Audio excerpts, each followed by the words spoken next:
Now, I'm sure by now you're well aware the Aviva Premiership starts here on BT Sport live on Friday night. But what's not so clear is how the teams will deal with the new scrum law set out by the IRB. Well, worry no more, because we have a vast demo area. We have two sets of volunteers, one from East London Rugby Club, one from Belsize Park Rugby Club, and of course we have two World Cup winning forwards who are about, you're looking nervous already, Ben, to dispel all the rumours around the new laws in the scrum.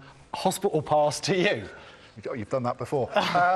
We'll try and get through the new laws. What we thought we'd do first, actually, Lawrence and I, is talk through what we were used to last year. So we're going to use our able volunteers. We're going to get them together as a pack of forwards on either side, get them bound up. So the old calling procedure that the referees would go through before the front rows went down would be to tell both sets to crouch. They'd get down in the position ready to go. Touch.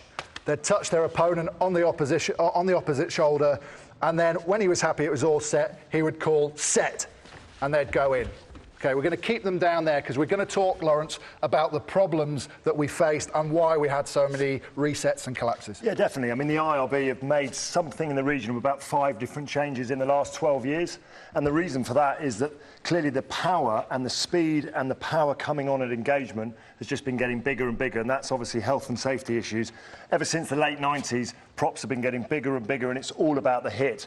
But added to that, it's about the number of collapse scrums. The IRB have had to do something to stop the number of collapse scrums and the dead time that we seem to have in a game of rugby. And one of the reasons they're collapsing, in my mind, well, there's two reasons really. Firstly, the bind. If you've got that huge collision, trying to get the bind on somebody who's pretty big in front of you, wearing a skin-tight, silky shirt, is very, very difficult. So we're getting a lot of people missing their binds, trying to come back in. The other problem is, because it's a more dangerous aspect to play, clubs don't want to do live scrummaging during the week. So they're hitting scrum machines which don't move. When you get a hit, there's lots of movement going around, and you're very good at hitting, but you can't make those alterations. Well, the other thing, Ben, as well, is that the weaker scrummager of the two will just hit and go down, and it becomes a lottery for the referee as to whether it's a free kick or penalty. So we'll break up and we'll show you how the IRB intend to address this. That was the longest scrummage I think I've ever seen. The quad's all right? The quad's all right. There's a bit of a bead on for the guys. Right, you're straight back into it.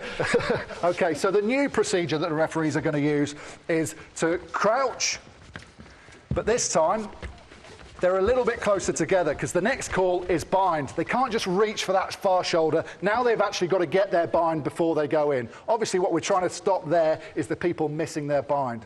When the referee calls set, in they go. But you'll notice, because they've been a little bit closer together to start with, they're a little bit higher than they were. So that's the first difference. And the biggest difference is going to be that the referee will want a square and stable scrum. So square being the fact there's no wheel either way, and a stable scrum, and then he'll hand over to the 9, which makes it very interesting. Yeah, I mean, that of course, now that connection between the scrum half and the hooker and the number 8, getting the old channel ball back to the number 8 is going to be imperative. But the call comes from the referee now. Yeah, absolutely. That's going to be a challenge for those hookers that aren't used to hooking, because the referee's going to make them put it in straight. That law hasn't been applied for a number of years now.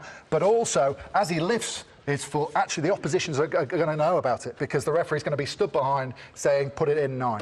Will we see a scrum half yellow carded for a crooked feed? We'll have to see. Oh, I don't know. So generally you're happy? Yeah, we're moving in the right direction. I think it's one of those things we're going to have to suck it and see how it goes.